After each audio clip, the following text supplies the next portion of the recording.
contentement la ñuy am saa su nekk di jënd yéen a ngi am en direct Sénégal 7 ci seen plateau spécial du soir yi nga xamante ne saa su nekk ñu ngi koy amal ñu amaat un réel plaisir ñëwaat ci seen beneen numéro dalal fi nag ndaanaan boo xam ne dañ ko présenté ci sénégalais rawatina li nga xamante ne moom mooy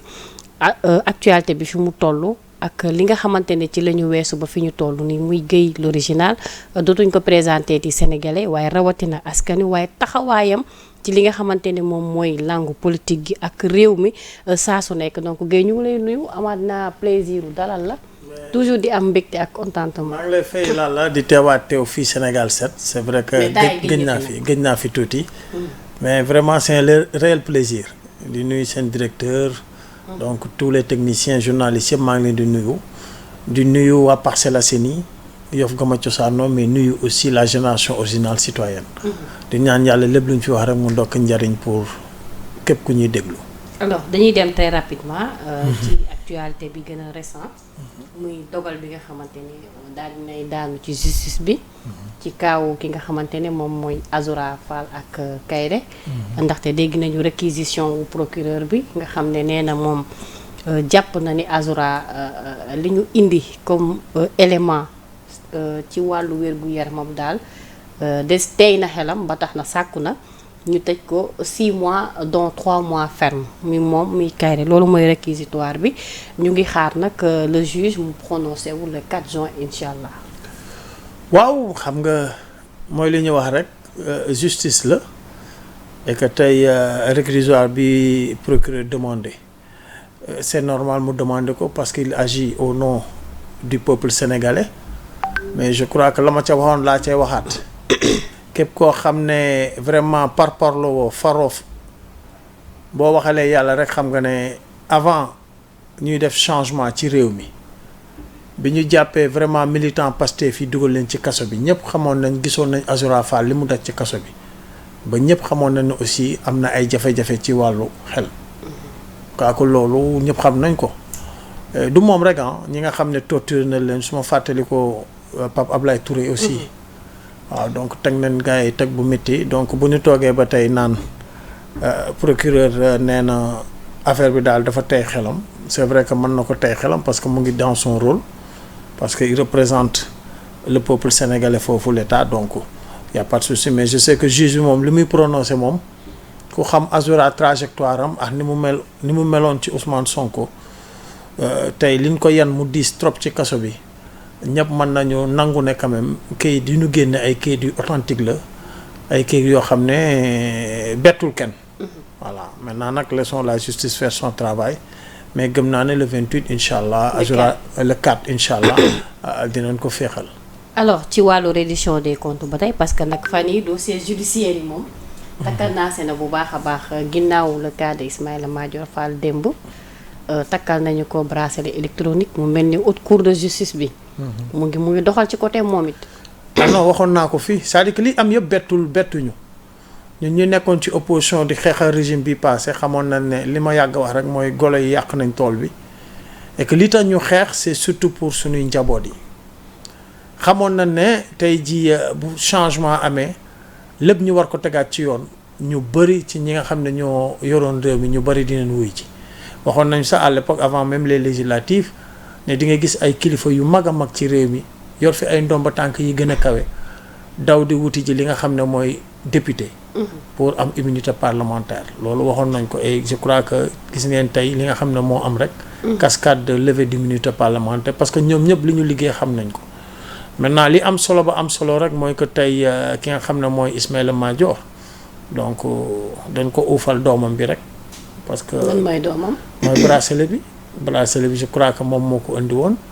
donc plaidé ko à l'Assemblée ñoom ñu voté woon ko te dañ jël doom bi rek uufal ko je crois que loolu du ko bañ comme da ko indiloon pour sénégalais yi. moom mais jàppaloo ni loolu moo tax ne dem prison. tu sais quelque soit alpha ce sont des sanctions yoo xam ne ku ñu ko teg sa kaw ak ni mu demee nii ak njiit boo xam ne dimension ya nga nekkoon su loo ko takkalee aussi dem kaso takk bracelet ci ku mel ni Ismaïla Madior man jàpp naa ne c'est du pareil même parce que résidence la donc génn bi dafay contrôler wala du génn. Donc benn la rek li am solo rek mooy que aujourd'hui la justice est en train de montrer que tey quel que soit sa rang sa titre tu es sénégalais avant tout, tu es citoyen, et que boo defee lu deful aussi yoon da lay woo. sans état d'âme. Et ce qui est en train de se passer au Sénégal wax naa ne loo xam ne lu ñu yàgg rêvé la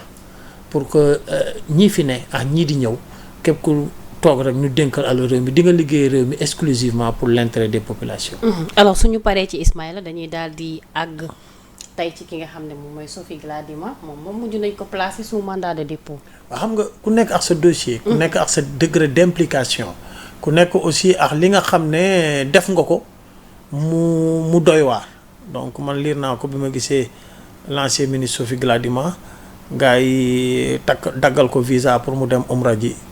jox ko mandat de dépôt. je dis que encore une fois on ne maîtrise pas le dossier mais on sait que tout dépend de l'implication de la personne dans les dossiers. Ismaïla il a bénéficié d'un bracelet électronique. Sophie Gladima moom am na mandat de dépôt.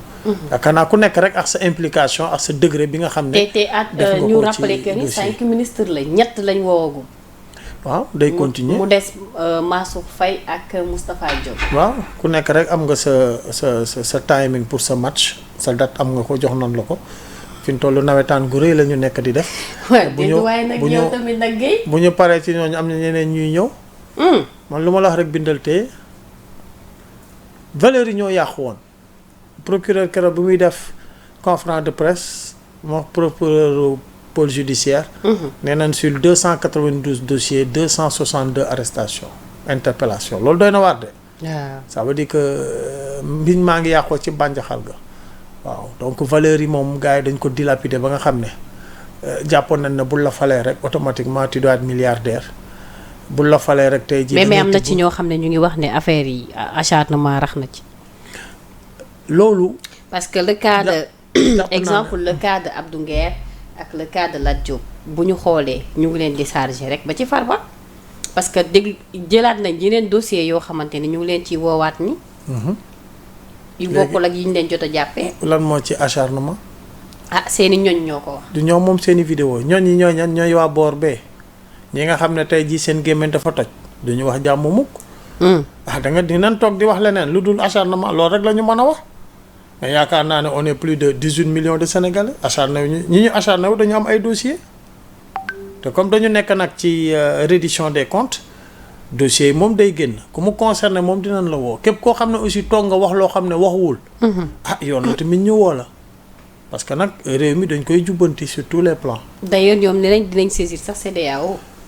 nañu saisir lu leen neex li am solo rek mooy que. ñii di commenter ñu ci bari ils ne maîtrisent pas le dossier. xamuñu fond dossier bi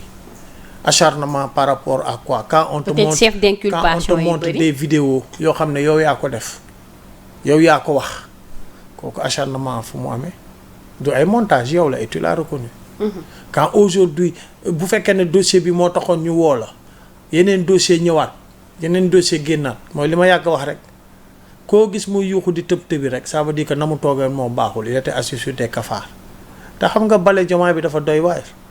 ba pare léegi yoo toog su beex suy bale bi dugg ci gars yi mbooti tëb tëbi waxoon naa ko kuy yuuxu rek ça veut dire que sa tooguwaay moo baaxul woon. encore une fois il y a beaucoup de ministres parce que Macky le président Macky était le champion des remaniements ministériels ñi fi jaar ci ministre bari nañ képp koo xam ne rapport épingle la rek xamal ne yow la sa liggéey la maintenant nag. rapport épingle ça pas dit que yaa def. dañuy bu la toujours ñoom convoqué dañuy am saytu présomption d'innocence. gis na yow li ngay wax nii méngoowul gis na yow mi tu es impliqué au plus haut degré mais yoon day def liggéeyam c'est-à-dire que aujourd'hui li ñu ci war a xam la quintessence de ce qui est en train de se passer c'est que aujourd'hui la justice est en train de montrer au peuple sénégalais aux dirigeants que tey jii képp ku nu dénk liggéeyal réew mi et loolu la ñuy ñaan dañu bëgg kay. ñii yor réew mi di ko liggéey mu nekk une compétition kan moo dàq liggéey ci réew mi pour que ñu jóge ci ndóol gi ñu ne. te ndóol gi nag war nañ ci mën a jóge parce que on est immensément riche. Sénégal yàlla nàkkal na ko donc lépp mu ngi ci réew mi maintenant nag képp koo xam ne yaa ngi tëbadal yaa ngi yuuxu rek na nga jàpp ne rek sa toogaay moo baaxul te tu es dans la sauce. waaw parce que gis ngeen ne tey ñii ñu ngi leen di bàyyi ñuy dellu seeni kër takkal leen bracelet. ñii ñu ngi cautionné en attendant différentiel bi leen di toppee ñu mën ko justifier képp koo xam ne yóbbu na la ndungu siin rek mooy que tu es impliqué gravement et aujourd'hui tu n'arrives pas à justifier ni à donner les preuves de li nga xam ne moom alors la am lay na toppee. ay représentants forces vives de la nation noonu laa ko mën a waxee muy société civile bi dama bëgg ñu taxaw ci ñaari poste yi nga xam ne moo ci gën a ràññeeku muy le cas de Seydi Gassama parce que moom nee na il nous faut la reddition des comptes pour éviter les morts au moment des élections moom nee na loolu mooy position par rapport ak reddition des comptes bi mais ci beneen wàll bi ki nga xam ne moom mooy forum Babacar Ba bokk ci forum justiciable moom nee na haute cour de justice bi l'absence de recours dans la phase instruction et de jugement risque de remettre en cause les principes fondamentaux universels qui confèrent au procès pénal son caractère équitable maanaam ñàkk recours bi nga xam ne nit ki dina ko mën a am possibilité def ko aussi est-ce que dina tax procès bi moom mën a équitable. Babacar moom dafa tubaabe trop moom fa bëgg di xóotal quoi ñu may ñu jàppale ay juridiction la xam nga lu mel ni haute cour de justice amul recours ay juridiction la yoo xam ne fii lañ ko fekk dañ ko activer rek donc loolu kay en amont la ko waroon a lijjanti wala la ko waroon a wax mais doo toog ba ñuy appliquer li ñuy appliquer xam nga ne lépp jalgatiwuñu si dara lépp jaar yoon du début jusqu'à la fin ngay wax loolu loolu mooy yokk xar mi karaw c'est sûr que c'est pas faisable haute cour de justice mooy juger ñi nga xam ne mooy jënu mag yi xam nga haute cour de justice waxoon naa bi ñuy jël daaj yeeg yooyu et cetera dama ne woon yaboy bu sew bi rek lañ nekk di wax mais fi ñu toll haute cour de justice moom day dem en haute mer fi ñu toll mu ngi en haute mer pour jàpp spadon yi fi ñu toll spadon yi ñooy génn jënu mag yi côtier yeeg yooyu ñooy génn mooy les ministres ñooy génn te tey maa la wax li ministres yu bari tey ji dañuy umra ji de mandat de dépôt la de parce que ñëpp xam nañ looloo tax xeex bi metti woon lii Seydi Gassama wax c'est ça tey buñ bañee lii fi amoon am ndaw yi toog fippu teg ci seen bakkan mais bu leeree reddition des comptes bi dem ci jusqu'au bout mais c'est une obligation c'est une demande sociale tey jii yow jaaxle woo Sénégal yëpp a jaaxle kon si toppi milliards nga génn ay milliards cautionné tey ñëpp jàpp seen gémmañ ndekete gars yi ñu ngi toog ci bagage yi de loo xam ne ñu ñëpp ko bokkoon buñ ko liggéeyoon réew mi depuis 1960 ñi fi jaar ñëpp ñun ñëpp suñu temps yi changé na coono rek a ñu jàpp léegi nag est-ce que ñun dañ leen di bàyyee loolu wala tey dañ koy leeral ba mu leer ku nekk la nga ca moom nar ba nga ca moom nu jox la ko. surtout mu leer parce que aussi mënuñu taxaw rek ni diw jël na diw sàcc la wax nii rek pour wax faaw mu leer aussi. dama ne ñun gars yi tooguñu rek justice bi toogul rek ne diw kaay dangaa ñaaw wala say bëtam a neex kaay. ay rapport la rapport yoo xam ne si seen période la woon avec le président Macky Sall rapport yi la ñu nekk maintenant di càmbar surtout fond force Covid bi. donc rapport yooyu la ñuy càmbar. te ci kaawu reddition des comptes bi ñu ngi toll juste ci dossier 1000 milliards yi. jeex na loolu rek lañ nekkagum. coow li bari mbóot yi ñi toogoon ci mbóot yaa ngi daw fu ne ci loo benn rapport boobu rek la ñu nekk. c'est pour vous dire rek que mbir mi doy na waar goo xam ne vraiment gars yi ni ñu yàqee réew mi te buñ bañee mu bañ a amaat lii Seydi Gassama wax dëgg la il faut que tey lépp mu leer pour que tey képp koo xam ne dénk nañ la doo amu fitu def lii fi xew waaw day tax xelu nit ñi dina dal day tax képp koo xam ne aussi waroo nga réew mi muy impôt boo war a fay et cetera di nga ko fay parce que di nga xam ne mais est-ce que di nga xam ne pour code impôt bu bees bi nga xamante ne jël nañ ko aussi est-ce que gars yi def nañ ci communication boo xam ne sénégalais aussi dinañ ko mën a comprendre parce que d'après investigation yi ma ci def nee nañ lu nit ñi gën a nombre bi fay bu gënee bëri impôt bi mun na wàcc mais tey aussi am na conséquence boo xam ne impôt bi mi ngi koy jur parce que am na entreprise yu bëri léegi tëj nañ ndax problème fiscalité kon est-ce que loolu aussi duñu ko xoolaat. loolu commentaire la gars yi wax entreprise ban mooy tëj kon kay ñi tëj mooy ñi daawul fay fiscalité ñi nga xam ne état bi dafa am nu mu meloon ak ñoom joxoon leen ay privilèges du ñu fay seeni impôt déggoo ma ne la képp ku yuuxu rek sa tooguwaay moo baaxul woon mais bu fekkoon ne yaa ngi doon fay impôt normalement il doit pas y avoir d'impact sur say charges ak say vécu bu ñu waxantee dëgg mais bu fekkoon ne daawoo fay. da nga doon jël aussi yenn retrait yi si salaire nit ñi te doo ko reverser lu mel ni caisse de sécurité ak IPRES et cetera tey ji bu fekkee ne da nga ko war a di reverser tàmmoo ko woon foo jaar nga yëg ko donc entreprise bu ne toog damaa tëj wala dama am ay jafe-jafe parce que impôts yi et cetera ça veut dire que daawoo doon fay. amoo woon culture fay sa fiscalité waaw nañu woon di dëgg rek. waaw lii fi amoon mooy que tey jii boo féetee ci wàllu état wala nga leen di xalamal et cetera ñoom dañ lay jox ay privilèges waaw yu bëri daaw noonu ko fay maintenant comme dañu nekk ci jubbanti te jubbanti moom dafa metti tey bu ne lee loo tàmmul woon ñu ne la fay ko yàlla bu la jox nag redressement fiscal boobaa day gën a metti li ñuy ñaan rek mooy que tey il faut essayer de sauver le maximum d'entreprises. Redressement fiscal bu amee ñoom ils ont la possibilité de négocier pour que aussi rattrapage yooyu yëpp mu nekk moratoirement ndànk-ndànk. donc loolu la mais képp ku yuuxu rek ça veut dire que sa tooguwaay baaxul daawoo fayam waaw c'est ça. alors tey ci perspective yi ñu jëm wax nga lu am solo mooy tey dañu war a fexe ba réew mi aussi suqaliku tuuti parce que nag actuellement dëkk bi xaw na metti moo xam ci coût de la vie bi wala boog attentes yi ba tey nit ñi ñu ngi xaarandi mais jàpp nañ ne daal ni muy doxee des na bu baax a baax. loolu jàpp même su fekkente ni annoncé nañu ci wàllu industrialisation bi ay usines yoo xam ne peut-être war nañ ko tijji. pour que ñu mën a sentir ni économie bi mi ngi dox mi ngi dund. ku waxal yàlla rek xam ne gars yi ñu ngi liggéey te ñu ngi avancé maintenant retombées yi nag ku taxaw ne léegi dañ koy gis ci panier de la ménagère wala ci dundun bi da ngay nax sa bopp. parce que yàq boo métti bi ku mel ni président Ousmane Sonko doon wax ne endettement bi ça tournait autour de 70%. mais Cour des comptes nee na c'est 99,6%. ça veut dire que presque sunu koom-koom yëpp ok ci PIB bi donc lii am rek mooy que retrousser les manches def rationalisation des dépenses ku nekk liggéey correctement pour ñu mën a jógaat te je crois que tey ñii fi ne ci loolu lañ nekk qu'on le veuille pas il y a des progrès qui sont en train d'être notés un peu partout. et am na yoo xam ne tey buñ ko xësee ba implanté nit ñi soobu ci rek mooy que. ci lu yàggul ñëpp dinañ ko mën a sentir mais mënoo fekk réew moo xam ne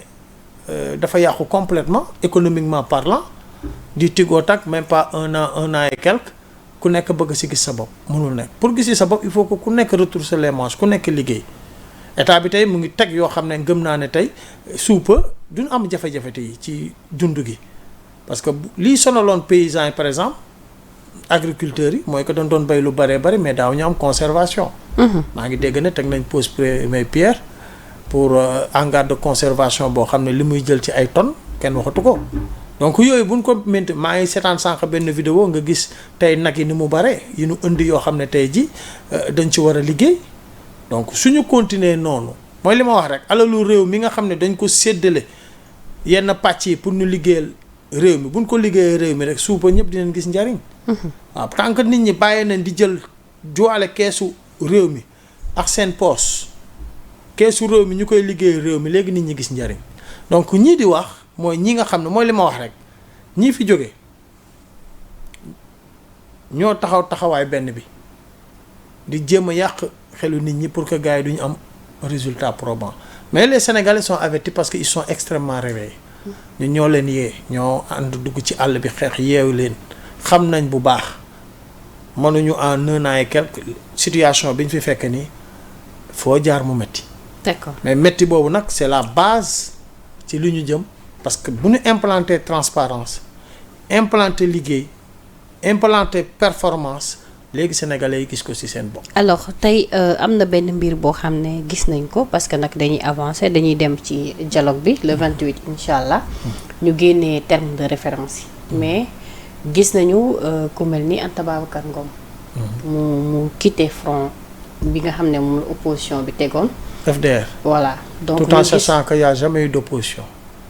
il y a des hommes en position. comme je l'ai toujours loolu Guèye. wax naa bu yàgg na opposition amatul ñi ma gis nii du ñii ñooy opposition. pourquoi. parce que ñu ci bari ñoo bokkoon di xeex di bokk même table yaa ko gën a xam bokk ay kuréel. amoon yéene solondoo suñuy arme di xeexal lii fi nekkoon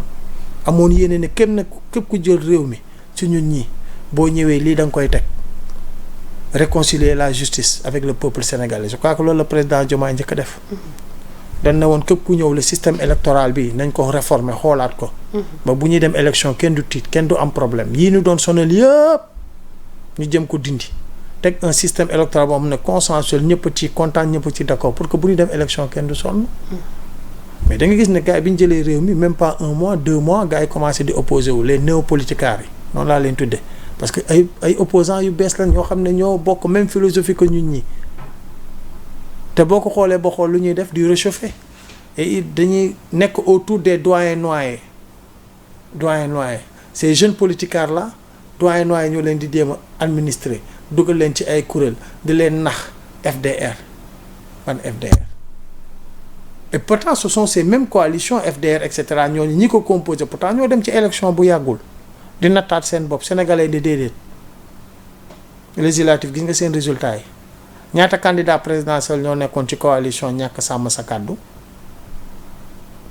ñaata candidat présidentiel qui dit président candidat on suppose que am nga appareil politique en réalité ils n'ont jamais eu d'appareil politique pour ñu am député problème la boo boolee seen suffrage yëpp yu ñu am yëpp amuñu sax 4% de l'électorat ñooñu taxaw ne ñooy opposé wu en réalité ay mer ngemb lañ ñeneen dañ doon xaar ñu sedd leen sedduñu leen ñeneen dañ doon xaar ñu woo leen woowuñu leen ñu taxaw parce que bu fekkee ne da nga bëgg sa réew la du sa bopp moo la ñor tey li ñu àndoon xeex ko épouser ko boot ko ba yàlla may ci ndam su fekkee ne sa bopp jiitaloo ko rek da nga war a ñëw jàpp ci pour un résultat probant et qu'on évite l'éternel recommencement moo tax ma ne ñi ma gis y a jamais eu d'opposition on peut considérer que peut-être ñi nga xam ne ñoom lañ fi jëlee waa Benno Bokk Yaakaar la c'est féodaux politicards ñooñu te kii di féodaux xam na ne tey jii ñu ngi ci mais on a vu l'annonce de Amadou Ba moom nee na day dem ci dialogue bi te gis nañ ne tey am na le statut du chef de l'opposition sûrement moom moo ko nar a jël pourquoi parce que moo jëloon deuxième ci élection bu dee topp nañ ci logique Amadou Ba mosul jël deuxième il faut pas faire d'amalgame et voilà l'intérêt aujourd'hui ci li nga xam ne mooy dialogue bi ñu jëm faut ñu xoolaat chef de l'opposition ni ko gars yi bëggoon a tege baaxul parce que aujourd'hui ce sont les coalitions qui partent en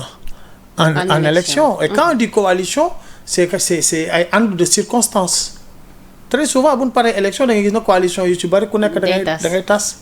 waaw léegi li ñu engagé comme résultat on peut pas l'attribuer à quelqu'un comme ça parce que en réalité du vrai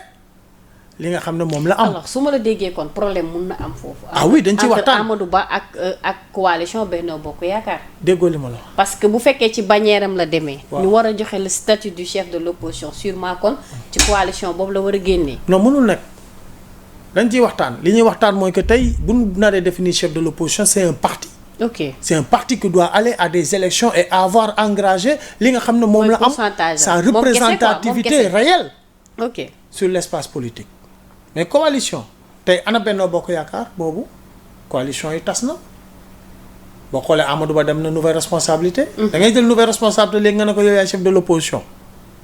loolu te boobu mouvement la nekkagul parti non mënul nekk dama ne il faut que ñu dem ñu waxtaane yoo xam ne tey jii suñ ko réglé wul léegi comme niñ ko doon yéenee ba ñu nekk ci opposition mu nekkoon une demande tey jii daf ñuy rattraper. alors su ma la déggee kon opposition bi ñoom dañu am intérêt ci ñëw waxtaan bokk ci waxtaan bi. bu fekkee ne réew mi leen ñor dégg naa opposition féodaux-politicards yi Benno Bokk ñu ne ñoom dañ leen teg temp ci seen dañ leen teg pistolet seen temp duñu mën a ñëw parce que kan moo teg temp pistolet. ak Thierno Alassane Sall sax wax na ko moom tamit nee na du ñëw ci dialogue bi. non Thierno Alassane Sall moom moo waroon wax gaa yi les néopoliticards ñoo waroon a teg ñoo war a teg bâche yi teg chaise yi fëgg micro yi woo nit ñi pour ñu dialoguer je m'explique. bi ñu nekkee ci opposition bi point yi nga xam ne ñun moom lañ doon revendiquer doon noonu yàlla noonu lañ ko doon ñaan kenn ci ñun jël réew mi surtout les anti-systèmes dañ na woon bu ñu ñëwee aussi nañu réformer le système électoral parce que point yi nga xam ne 10 points yi nga gis ñu génn ko nii point yu bari moo nekkoon suñu cheval de bataille. quand vous prenez le parrainage amul lu mu sonalawul nit ñi ñëpp xam nañ man mën naa wax ci parrainage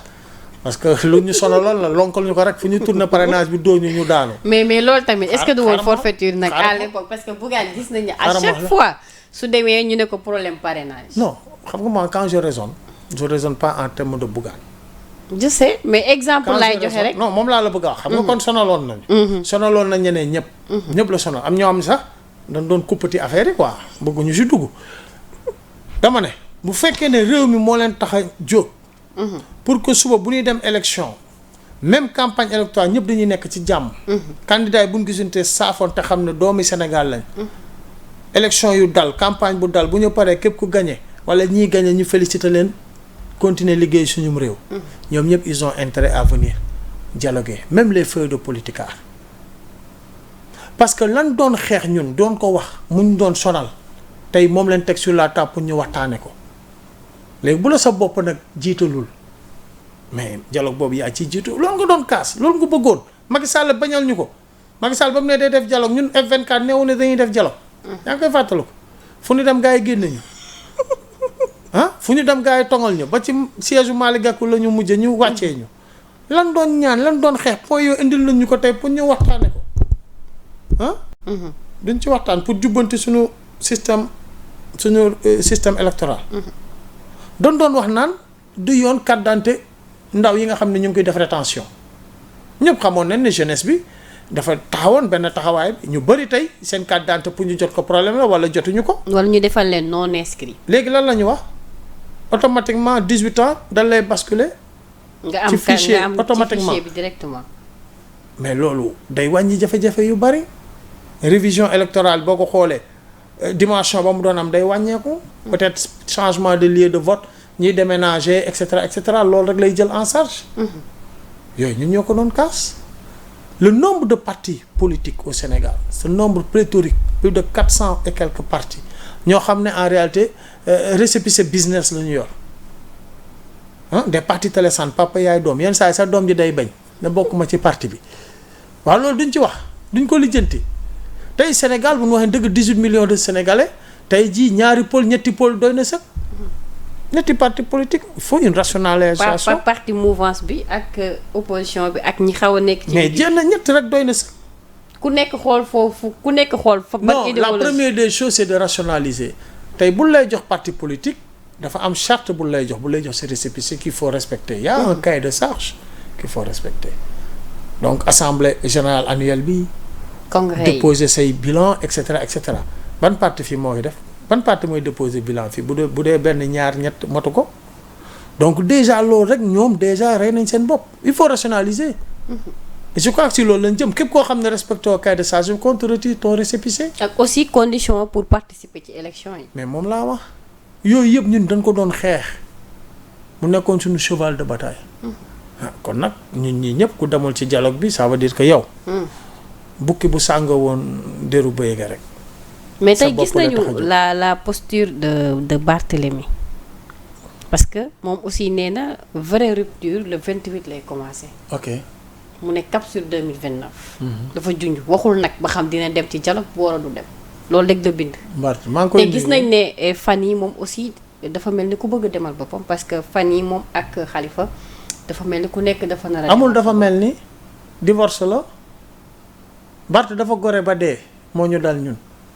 ci gëm sa bopp. man sama mouvement ça fait moo jiitu gëm sa bopp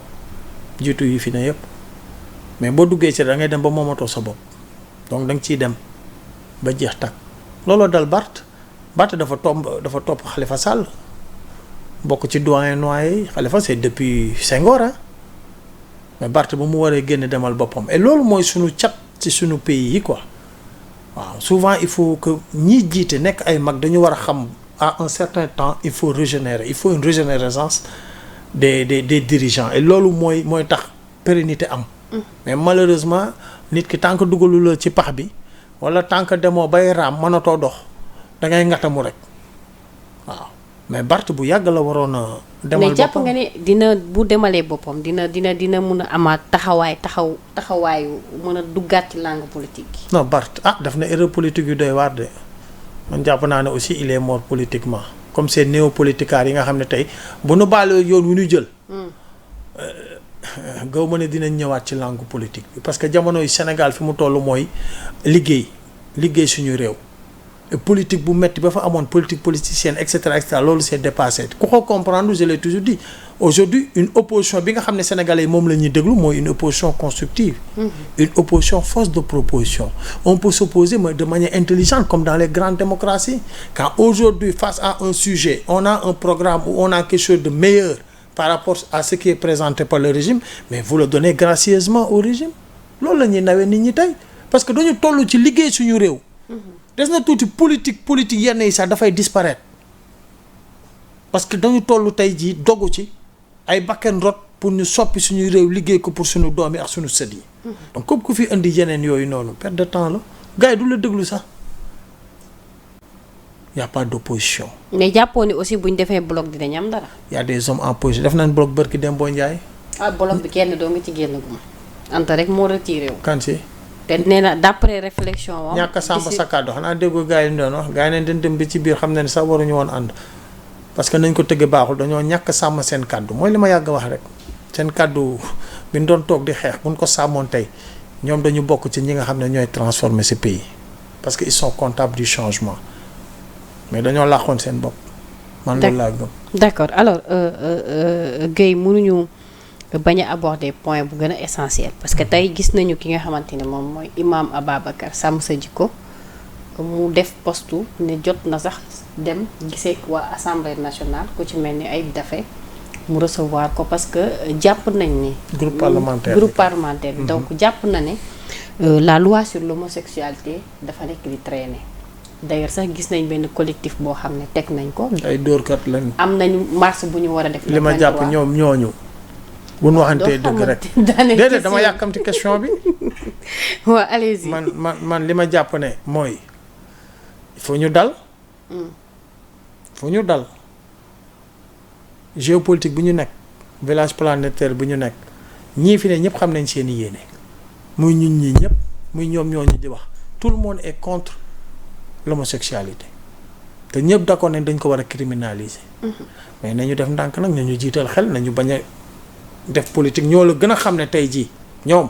ñi koy yuuxu xam ne tey bu ko gars yi criminaliser woon tey y aura des conséquences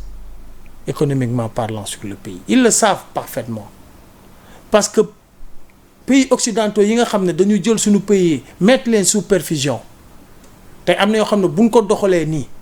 mooy que dañuy couper yenn point te boobaa on va le ressentir dëkk bi day gën a metti donc quand tu viens nga gis situation économique gu pays bi nii gars yi il faut que yow ñi nga xam ne ñoom nga nekkaloon nga naxante xeex sa souveraineté ba moom sa bopp am sa doole yenn décision yi nga doog ko jël ñoo la gën a xam ne décision boobu dafay impacter si li nga xam ne mooy transformation bi ñu bëgg ci réew mi et ñi koy ñenn ñiy xëcc ficelle yi noonu man gëm naa ne politique rek moo nekk seen ginnaaw. parce que ñoo la gën a xam la situation économique du pays tey am na yu bari yoo xam ne dañ na woon bu ñu ñëwee dañ koy def ñii fi ne tey dañ jëloon engagement boobu mais tey ils ont 5 ans pourquoi coûte que coûte aujourd'hui tey ñu bëgg a tey yenn cordon yi ñu dagg ko bés buñ ko daggee on va le vivre dañ koy vivre day metti ci ñun loolu nag dafa antérieur. ok parce que nos économies dañ leen teg sous perfusion te ñoom ñoo la gën a xam ne yi ñuy bëgg noonu ay lobby yu doy waar looy te ñoo yor àddina. ok léegi nag xam nga ne ñoom ñëpp sax ku ci ñëwoon ci ñi koy kaas laqatu ci ñenn ñi ku ci ñëwoon tey doo am fitu léegi ak situation bi nga fekk nii. situation drastique marge de manœuvre yoo xam ne c'est réduite doo nangu jël yooyu engagement. parce que dañuy xam nga fu ñu jëm. ci famine la ñu jëm. maintenant il faut être intelligent tegaat mbir mi ci raay yi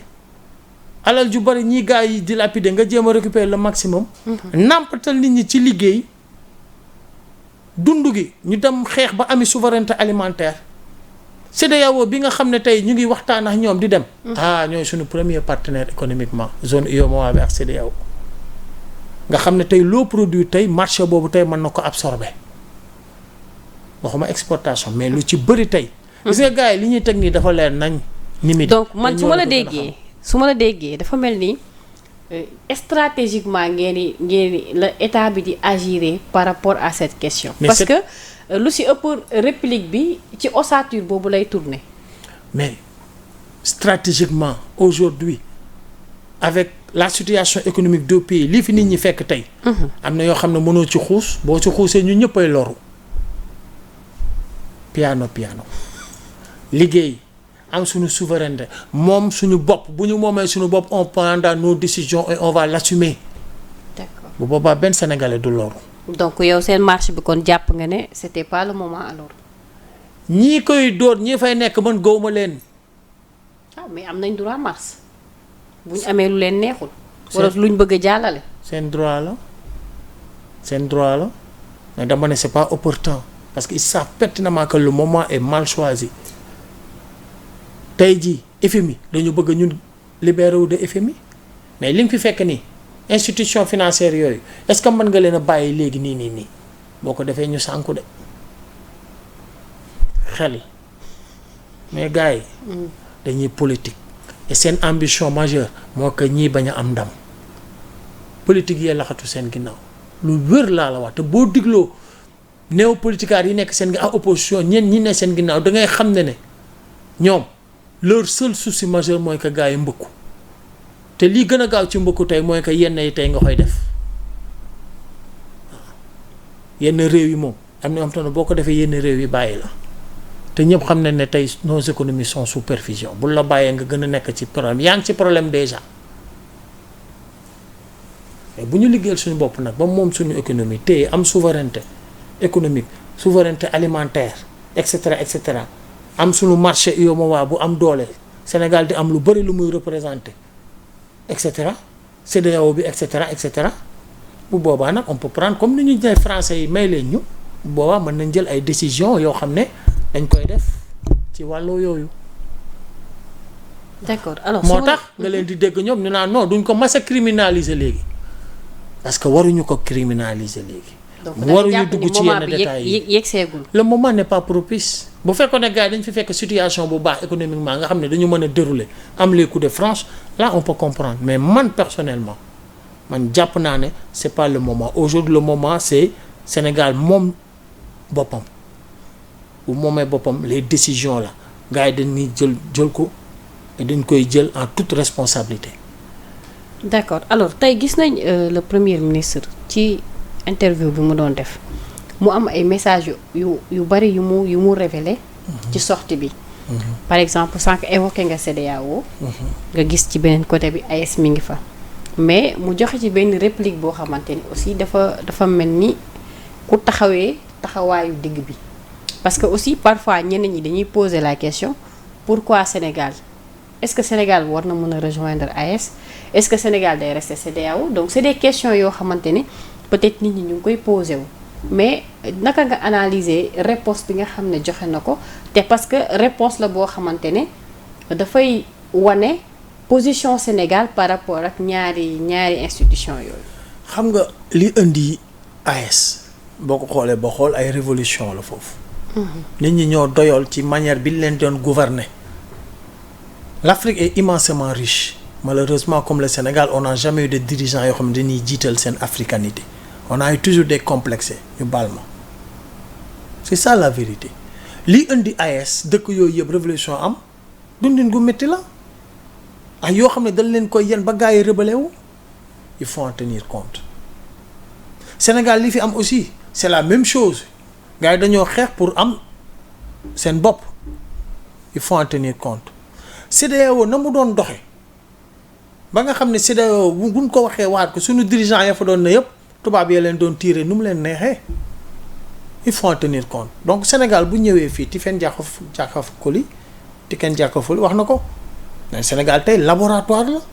boo xam ne tey dëkk yëpp africains yi ñu ngi ciy inspiré wu l'objectif majeur aujourd'hui de nos nouveaux dirigeants c'est d'essayer de faire comment réformer la CEDEAO ba nga xam ne AES da si gis boppam mais il faut mu tëddu njaaxaanaay pour que AES la ñuy kaas ba situation boobu am CEDEAO aussi insuffisance ya mu amoon ba ñu yàpp ñu jéem a xool nan la ñuy boole yëpp pour def une refonte ou des réformes significatives ci li nga xam ne mooy CEDEAO. ñu bëgg ko ñu bañ ko suñu dëkk yi kenn mënul dem bàyyi moromam. waaw ci ku xam nag lan mooy géopolitique. ku xam aussi lan mooy le vivre ensemble. donc ak pays frontalier. c'est une obligation. maintenant nag taxawaayu Sénégal c'est très bien il faut aujourd'hui essayer de corriger de part et d'autre pour aujourd'hui amener tout le monde ci mouvance bi CEDEAO ñu réformer ko pays ay seeni préoccupation muy suñu préoccupation muy préoccupation même yenn CEDEAO parce que ñenn ñi ba tey libéré guñu ci ñi nga xam ne ñoo leen nootoon pour ñu am kii boo xam ne cadre boo xam ne ñëpp a ci gis seen bopp gën a dooleel suñu bopp et loolu pour ñu def ko même bu ñu nee dañuy génne ci dañuy am suñu propre monnaie il faut que loolu ñu corriger ko pour ñu mën a demandoo te jàpp nga ne war nañ mën a am monnaie boo xam ne tey Afrique peut-être war nañ ko mën a am benn monnaie unique wala soit Sénégal kese. non xam nga parce que aujourd'hui cette question monétaire aussi bokk na ci li war a mën a libérer économie wu Sénégal pour mu dem. non économie sous-région bi économie CEDEAO par exemple parce qu'on dit BCEAO. Banque centrale des États de l'Afrique de l'Ouest. Donc genre kuréel il faut que ñu refonte rek yenn yi de manière consensuelle seen sommet yooyu yaakaar naa ne ils vont l'utiliser quand même parce que bu ñu sañoon tey division bi dafay gaaw a jeex ñu boole suñuy doole États-Unis normalement mooy première puissance xam nga ñaata nation la ñaata état la ñoo boole seeni doole 52 foo dem am fa gouverneur c'est des choses yoo xam ne mën nañ ko xalaat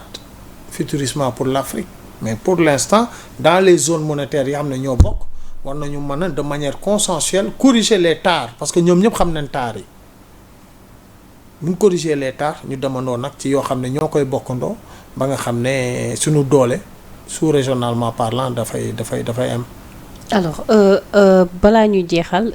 Guèye xam naa la ñuy dese ci waxtu bareetul. bëgg naa aussi benn mbir boo xam ne nga ñëw ci bu baax a baax parce que secteur la boo xamante ni chaîne la. te dañ ko arrêté mais dafa mel ni ñëpp a ngi koy ressentir. muy secteur foncier bi. parce que tey am na ci travaux yoo xam ne arrêté nañ ko nit ñi liggéeyatuñu boo jëlee secteur bi yëpp nag ba mu daj kiy jaay suuf ak kii jaay béton kii jaay ciment kii jaay xeer ba ci ki gagné marché bi ñoom ñëpp dañu nekk di ko ressentir te depuis boobu ba tey ñu ngi xaar ñu def diagnostic bi xam exactement lan la ci état moom wala ku nekk li nga moom nga jël ko mais en tout cas secteur boobu jafe-jafe yooyu aussi ñoom ñu ngi koy subir parce que décision boo gis dafa am ay conséquences aussi. loolu interprétation waa boor bee la surtout li ngay wax nii. moi je te dis ce qu'il en est qu'on le veuille pas tey jubbanti bi ñëpp d'accord nañ ne foncier bi bombe la woon boo xam ne buñ ko lijjantiwul régler ko mën na taal réew mi quoi que loolu avant ñi di ñëw looloo fi amoon tey gis nga tey am na yu xew ci suuf si yoo xam ne buñ ko corriger wul mën nañu indil ay jafe-jafe am na ku ñu jàpp temps yi dafa am 8000 hectares. muy kan. presque Dakar xam nga ko mu ngi Umra. mu ngi umra actuellement mu ngi ci kaso bi moo ne mu ngi umra mooy mu ngi ci kaso bi ci benn nit benn titre rek presque 8000 plus de 8000 hectares ça veut dire que presque yow Ndakaaru lan la jox daal ci benn nit. yow kan nga bëgg a wax exactement. non xam nga ko jarul ma ci sori. nga man moom dama c'est l'originalité qui parle. tey ñëpp ñi nga xam ne tey dañu arrêté seeni chantier wala ñu arrêté zone yooyu. yéen a gën a xam ne ay nébuleuse la mais moom ay avocat am génn nañ fan yi kan si. parce que nee nañ. non dama la jox exemple rek. ok allez dama la jox après mën nga ñëwaat ci moom mais dama la jox exemple rek. ñi ñu arrêté gis nga sunu li ñu yàlla jàppale aussi mooy ñi ñëw jël réew mi ay inspecteurs des impôts et domaines lañ ñoo la gën a xam robinet yi fan la doon couler jafe-jafe yi fan la nekk donc buñ ko tëjee nag di ko jubbanti parce que xam nañ donc. moi je préfère ñu tëj defar robinet bi ba mu baax tëj ji muy xelli boo xam ne parce que dara gënul naqari nag nga tabax ba pare ñëw tey ñu raser ko ñaata ñoo am problème tey jii ci littoral bi ay ñoo xam ne amoon nañ seen kër seeni terrain ñu nangu ko par force et cetera et cetera. waaw léegi loolu dañ koy corriger. waaw mais correction bi moo jël temps. je crois am na yu ñu libéraliser de j'ai vu des décrets am na yu ñu libéraliser yi nga xam ne leer na jànn yoon gars yi commencé waat nañ ñu libéraliser nañ ko. voilà mais yi nga xam ne nag vraiment dañ fa samp pic moom la nekk di jéem a yëkkati pic te loolu sénégalais yi ko njëkk a laaj parce que beaucoup de pères de famille ont subi waaw donc loolu la rek. maintenant nag waa boor bee nag ñoo koy jël assaisonné ko wax ko fer baa ngi daw ciment baa ngi daw da ngay gis benn cimenterie bu tëj da ngay gis cimenterie yu def grève ñi di tabax ñu ngi tabax béton baa ngi ñëw nañu bàyyi seen dóor yi ak seen naq sa xandal yi nii wax li ma la wax nii du dañ bu doon loolu cimenterie bu produire benn ñaaroon day taxaw xaar production am dem même chose pour le fer même chose pour le béton dëkk bi ñii di tabax ñu ngi tabax ñii jënd ciment ñu ngi jënd ciment ñi nga xam ne nag dañu tojowoon suñu milliards suñuy bagage di tabax nébuleuse yooyu lañ ne taxaw leen ñu càmbar ko parce que gaañ nañ ay nit ay sénégalais yoo xam ne ëppalu leen ci li leen attribué comment tu peux donner autant de surface à une seule personne pendant ce temps am na sénégalais boo xam ne jàmbaar la liggéeykat la mais mënul am benn mètre carré boo xam ne moo ko moomal boppam parce que njiit gi fi nekkoon yaa nekk ci wetam yaay dóor ay business am c'est ça la vérité Sénégal daal dañuy bëgg ñu jubbanti ko ku nekk di ci gis boppam et loolu pour ñu def ko il faut mu saf-saf te ñii di gën a yuuxu mooy li ma wax mooy ñi toogoon ci kafaar yi waaw suy bale bi moom yoo toog bi dugg na de. jaajëf Guèye cëppi bi dina bari te dinañ gën a yuuxu. toujours égal à lui-même parce que lu jaar yoon nañ ko teg ci yoon sinon on rate carrément l'objectif. en tout cas amoon naa un réel plaisir dalal la moo bàyyi la nga tàggatoo ak internet ba beneen yoon. mais li may tàggatoo rek mooy gërëm la sant la gërëm Sénégal 7. di gërëm internet di leen wax ne rek. nga gars yi nii. ñooy toog ci média yi di jéem a tropicaliser di jéem a cabaxal nit ñi ci maayen jéem a tropicaliser nit ñi jëlee leen pal yóbbu leen sekam te xamuñu léegi HD moo am haute définition sénégalais yeewu nañ ñoo la gën a xam ne lii gars yi di teg dafa leer te lii gars yi di teg c'est pour seen njariñ maintenant bu ne jubbanti nag day metti mais lu ñu gën di liggéey di gën di dem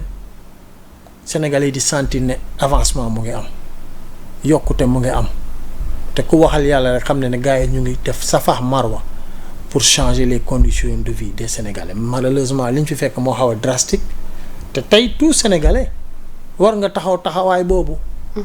boo doon sànni ci mbedd bi mbalit nga arrêté ko boo doon def indiscipline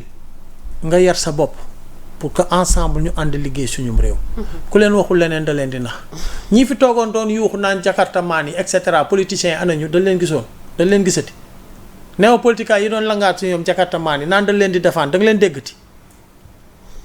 marchand ambulant yi amul woon ay jamono fii néopolitica topp leen di leen et cetera di leen xeexal marchand ambulant yi ana gaa yi déggatoo leen bari na ñoo xam ne tey ci ay effet de société la ñuy mën a exprimer wu mais du réew mi leen ñor lii fi ne ku bëgg réew mi di nga ko jàppale te yàlla rek a tax. d'accord. pour un résultat probant. pour tout le monde. maintenant les néopoliticaires nag yéen nga xam ne ñoo bokkoon kuréel di xeex di nas di nojji dialogue bi seen dialogue la de parce que ñoo ko doon xeex doon ko ñaan ngeen a war a takk baas yi teg siège yi fëgg micro yi woo ñëpp ñu ñëw pour enfin ñu réformer suñu système électoral. bu ñu dem élection mu nekk une fête pour le peuple sénégalais parce que noonu la war a demee. jaajëf maa ngi leen di gërëm di leen sant Guèye merci beaucoup en tout cas toujours égal à lui-même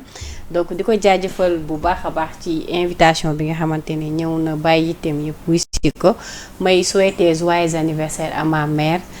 sama yaay sama xarit sama sëriñ sama lépp maa ngi lay souhaiter joyeux anniversaire. di la ñaanal gudd fan ak wér.